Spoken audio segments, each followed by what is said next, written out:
start for what will be the final session of the day. Drivers in the Indy Pro 2000 category rolling out for qualifying for race number 2, which will take place tomorrow at 2:30, right after the NTT IndyCar Series race. So if you're trackside here, you're watching the Indy cars, they wrap up the race and you don't want to get into the traffic, here's the deal. Just sit out, enjoy yourself. We'll put on a show for you with a race here for Indy Pro 2000. Those drivers rolling out on the track now for qualifying. Again, my name's Rob Howden, the voice of the Road to Indy, presented by Cooper Tires. Hello to those of you tuning in live on the Road to Indy TV app or any one of the platforms, YouTube, whatever it may be. Fantastic race to start the day. Reese Gold, his second Indy Pro 2000 victory. Big for him to come out of the gate. Our third different winner on the season, as both Josh Green and Nolan Siegel victorious at the Grand Prix of St. Petersburg. That event re-upped, I believe, for 4 years. The announcement coming earlier today. We're back there on the first weekend of March 2023. Reese Gold with the win earlier today. Colin Kaminsky a strong run in the second spot, and Al Mehmed in third. Hunko's Hollinger Racing drivers first and third. As I said earlier, they rolled out of the trailer very good, very quick in the opening sessions, and just pushed all the way through the test, all the way through to the races here. And Reese Gold paying off with a big win. Driver getting off a little bit there through turn 7 and 8.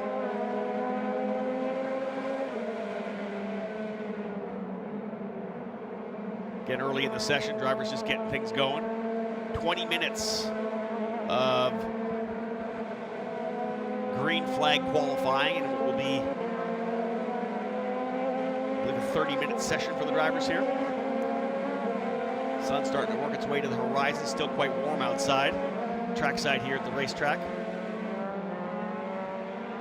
I wasn't going to say anything to you, but there was a rainbow at the northeast end of the track during that whole last race. Well, the rain looked, it was starting to threaten, yeah. It felt like, right? I don't think we had any kind of sprinkles. No. The clouds got super heavy. And indeed, a couple of people were showing me the phone. It could just come and touch us, maybe lick us at the bottom, but no, it was good. We were clean.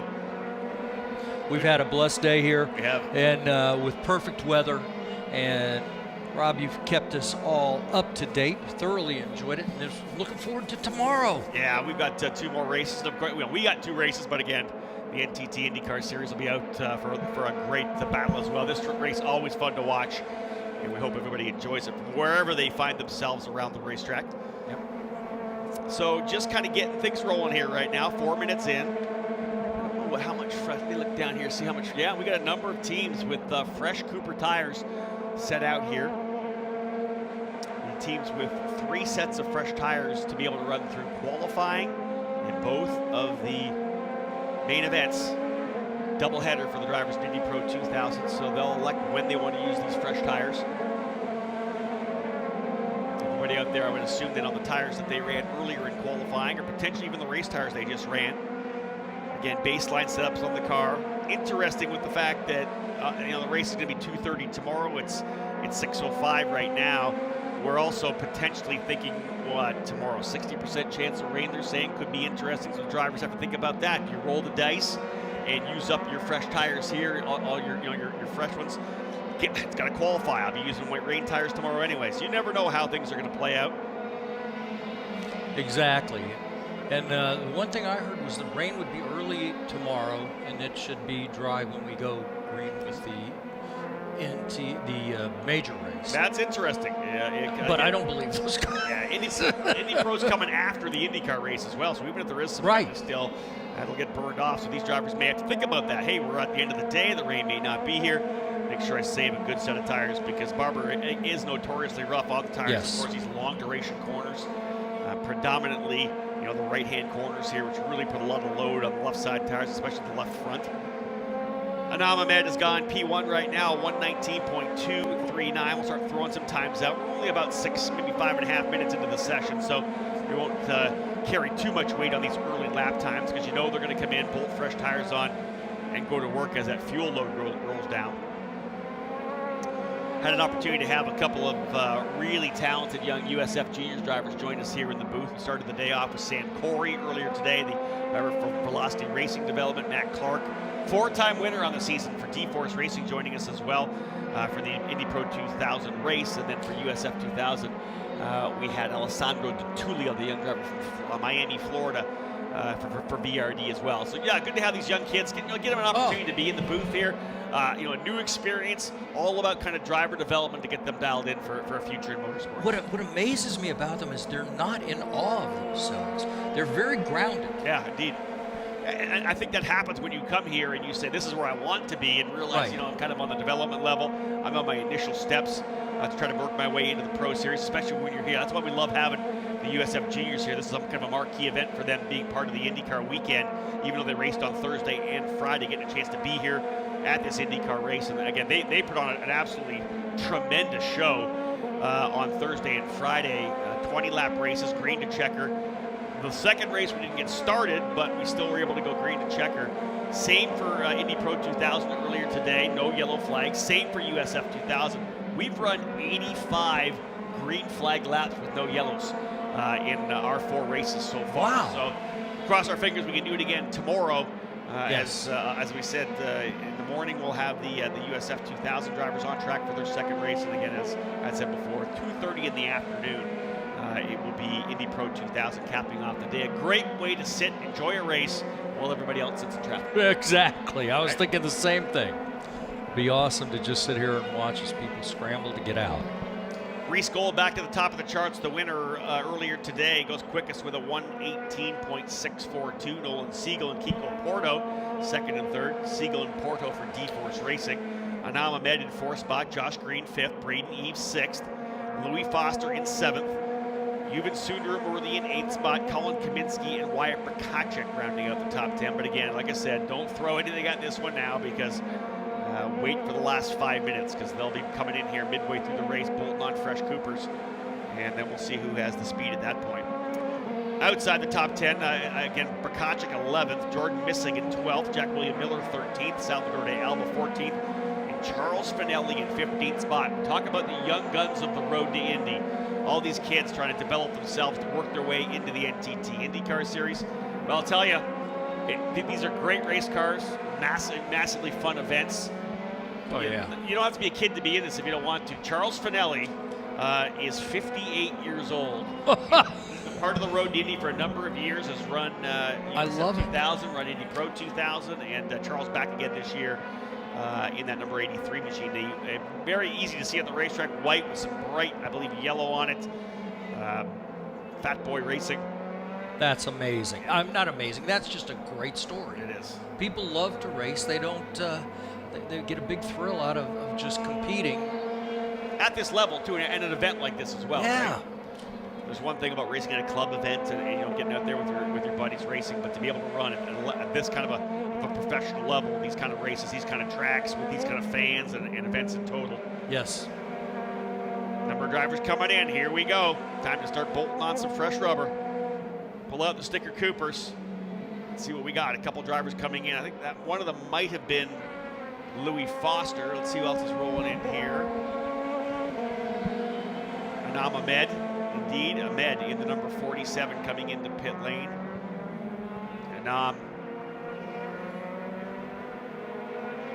one of the top drivers, contenders this year, I believe.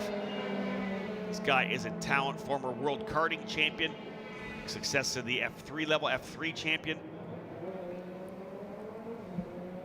Ahmed running for Juncos Hollinger Racing.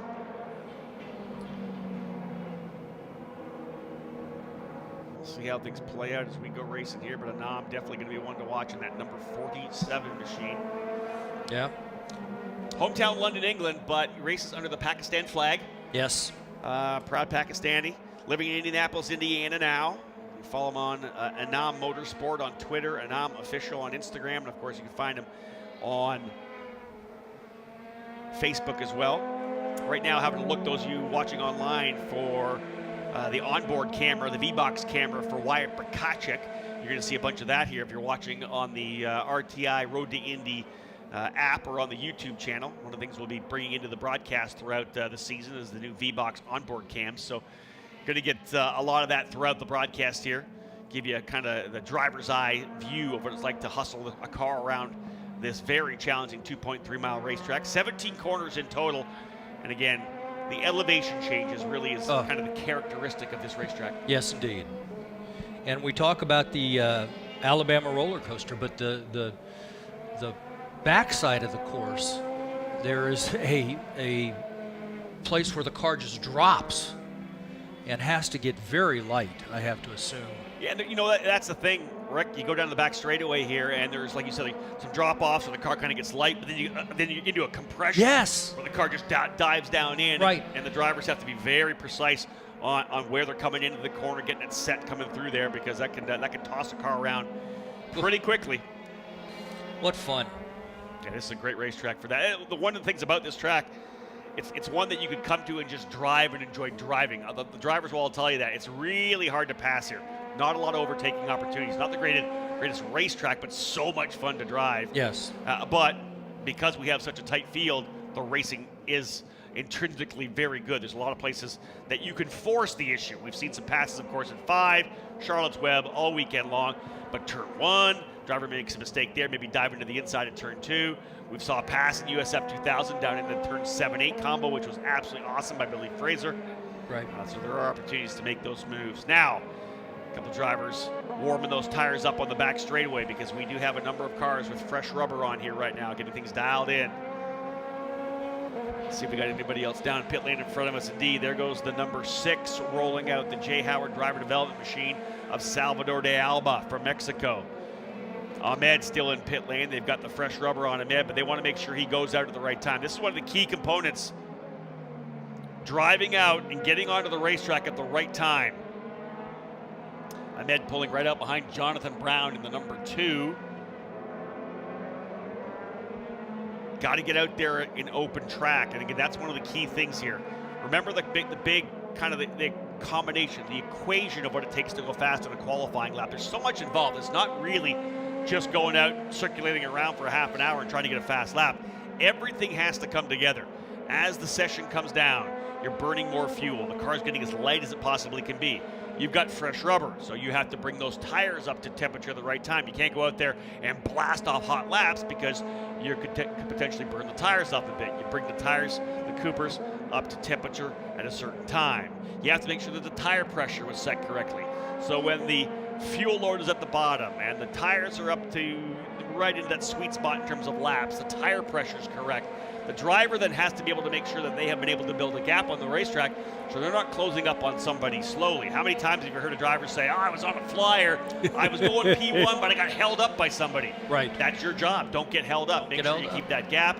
And when those first 4 criteria are done and you have that magic qualifying lap with everything's perfect, the driver has to get the job done. You can't make a mistake. You hit every apex, every entry, every exit. That's the beauty of a qualifying lap. It's not just about going out and pounding out laps. It's about everything coming together on that perfectly timed magic lap, low fuel, perfect tire pressure, the magic qualifying lap on that tire when it's going to give you maximum adhesion, open racetrack. The driver does his job. It's a thing of beauty when it's done correctly. You've educated me on a number of things, and the people we've had today. I've heard about iRacing and stuff. This has been a real thing. Well, these kids, where'd you learn? Oh, I did karting, but Yeah, and iRacing as well. Obviously, karting is huge. That's the racecraft. That's the actual feel. You're in a kart, you're driving. You're getting to understand the dynamics of the way the car moves around. But when it comes to moving into cars, one of the things they're adding, obviously, is running simulators. iRacing being such a huge service, get a chance to run all the different racetracks that we have in the country. We're going to Road America. We're going to the road course at Indy. All these tracks mid-Ohio are all on the iRacing service. You get a chance to run. Our cars are on iRacing as well. Right. The USF 2000 car and the Indy Pro 2000 car are on the iRacing service, so you can actually get behind the wheel of that car, get a feel for what the car's like. Yeah, there's going to be differences. When you get to the track, you have to make that connection between what you learned in iRacing, the feel you got, and what it's like driving the real car, because it's insanely different. But as Alessandro Di Tullio told us at the last race, at least you know where everything goes. That's what I was going to say. You know the feel of, right. and maybe even more the visual of cresting a hill or getting into a compression, whatever right. it may be. And you know where the turns are. That's you know where what this is going to be like with traffic. That's true. And stuff. That really just fascinates me. Just about 4 minutes remaining in this qualifying session. Reese Gold leading the way right now with a 1:18.404. Gold trying to work his way back up here again. Yuven Sundaramurthy now in second, the Pabst Racing driver up to P2, a former winner here, scored a victory last year here at Barber Motorsports Park. Louis Foster for Exclusive Autosport, he's worked to third. Nolan Siegel fourth, Kiko Porto fifth. Braden Eves in sixth, Jordan Missing in seventh, Colin Kaminsky eighth. Anam Ahmed back in ninth and Josh Green 10th. But we know that Ahmed just went out. We know that Jonathan Brown just went out. Those tires, again, like I said, is lap 3 the magic lap for these tires. You get the kind of film cleaned off, you warm them up a little bit, you get to that point where they really start to grip, the pressures are there, the tire temp is there, and then boom, the magic lap. You see that happen so many times. And it's going to start happening pretty soon here with just 3.5 minutes remaining. Gold, Sundaramurthy, Foster, 0.04 of a second separating first, second, and third. That's how close it is. And in fact, top 12 drivers separated by less than 0.6 of a second here in Indy Pro 2000. Wow. Yeah, it's a talented field here on the second rung of this road to Indy. The USF Juniors are a brand new program, a development level, not officially part of the road to Indy, more of a development program that leads into the first step, which is the Cooper Tires USF 2000 Championship. From there, drivers graduate up into Indy Pro 2000. Success there, you move into the Indy Lights program, one step away then from the NTT IndyCar Series. Eves, Foster, Gold, Braden Eves yes. to P1. The Jay Howard driver development pilot has worked his way to the top of the charts. Howard P1, Eves P1 in the Howard car, 1:18.1. He's 0.7 of a second faster than Nolan Siegel. Hold on. Top 4 separated by just 0.04 of a second. Kaminsky now goes to P1. 0.06 for the top 5. Colin Kaminsky, here's those magic laps. Everyone's dropping times here. 2 minutes remaining. Colin Kaminsky, second in the opening race. Can he grab the pole for Pabst Racing? 1:18.132. I don't think we're done though. No. As I look at Reese Gold sitting down there, and those, he was running strong the whole time. Yeah, they're coming. We're not done. Yeah. Minute and 45 seconds to go in this qualifying session to cap the day off here at Barber Motorsports Park. Who's got it? This is all about the driver throwing it out there. We talked about afterwards. I'll say, yeah, I just didn't optimize my final lap. I, dropped a wheel, or I didn't get down to the apex in turn number 10 or 11, whatever it may be. Just didn't quite flow the speed I wanted. I thought the question. Well, see, there's right there coming through. One of the Pabst cars got in, and the car had a little bit of mid-corner oversteer. Really tried to roll that corner speed, right. And as he rolled in there, the rear end kind of broke loose as he got it to rotate coming through turn number 8. That's all. That right there is enough to keep you back in 7th or 8th. Wow. Yeah, that's all it takes. You really impressed me when you were asked, and the young man that said, what corners do you work on and have you mastered? And I thought that was fascinating that he talked about the backside of the straight. I would think here or there. No, he took corners and figured them out. Yeah. And those are the corners where he was going to excel. Yeah. Love that. Carrying that speed big time through the back part of the racetrack. 30 seconds remaining.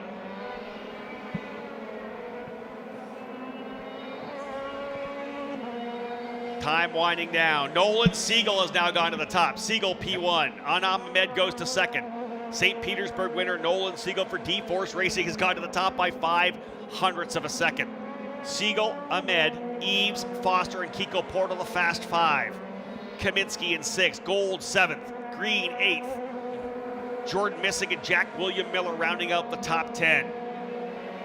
There you go. Clock now done. Everybody coming down the back straight. We'll get to the alternate timeline. Yep. Over in turn 13. And here we go. What do we got for the final circuit? Is Nolan Siegel going to start on the pole in the number 8? Does Ahmed have anything left? He's coming on strong, as we know. There's the checkered flag. Drivers coming through. Final lap. They'll all head to pit lane after this one. Siegel holding on by just 0.05 of a second over Anam Ahmed. Braden Eves in third, Louis Foster fourth, Kiko Porto fifth. Just waiting for someone to pop a time down here on live timing. Nothing yet. Still a bunch of drivers on the race. A couple still coming just through Charlotte's Web still. Kaminsky's in here. He has not gone faster. Rakacic. In comes, I believe, there. Yeah, Kaminsky's in, as I said. The 19 as well of Missig. No one doing anything right now. Siegel, Ahmed, Eves. Might be Foster. No, Reese Gold in fourth and Foster in fifth. Reese Gold finding some speed in the final circuit. He actually jumps up into P4. So the race winner in the opening round does not get to P1. Nolan Siegel, D-Force Racing on the pole position in the number 8. Great run for him, a 1:17.845. Braden Eves went quicker on the final lap. He goes to second by 600 thousandths of a second. 0.0069, 69 10,000ths of a second back for Braden Eves in the J. Howard Driver Development Car. Hunko's Hollinger Racing dominating and locking out row number 2. Anam Ahmed in third, Reese Gold fourth. D-Force Racing Kiko Porto in the 5th spot. Louis Foster in 6th, Colin Kaminsky in 7th, Josh Green 8th, Jack William Miller 9th, Jordan Missig rounding out the top 10. Braden Eves digging deep on that final circuit to go within 7,000ths rather of Siegel. But good for Nolan Siegel, man, coming back. Had a race win at St. Petersburg. Didn't have the best result in the opening round. Nicely to come back, he and D-Force to go P1. That's going to, this track, which is a track position facility for sure, going to give him an opportunity to go for a race winner potentially on the podium. Well, that was awesome and a great qualifier for tomorrow. You and I are going to be here bright and early in the morning as the USF 2000 race number 2 set to go off at 8:45 a.m. Then we have the Indy Lights race an hour later, and then the big show, the NTT IndyCar Series race, scheduled for noon. And then we come back for the guys we just saw, the Indy Pro 2000 race, and I'm looking forward to that. I think that's a great idea to have it after the other so we can sit back and enjoy it. It's the capper show. Before you have to just don't worry about the traffic. Hang out. We got some racing for you for Indy Pro 2000, 2:30 tomorrow afternoon. But again, great job for Nolan Siegel on the pole position. Braden Eves in second, Anam Ahmed third, Reese Gold in fourth, and Kiko Porto in fifth. Those of you joining us here on the Road to Indy TV app or on the YouTube channel, roadtoindy.tv, whatever it may be, thank you so much for tuning in, folks. Again, join us tomorrow morning, as we said, USF 2000 back on the racetrack, their second end of the doubleheader, and it'll all be live here on the Road to Indy TV app. Thank you so much, folks, for tuning in. On behalf of Rick Green and everybody who joined us here today on the show, my name's Rob Howden. Bye for now.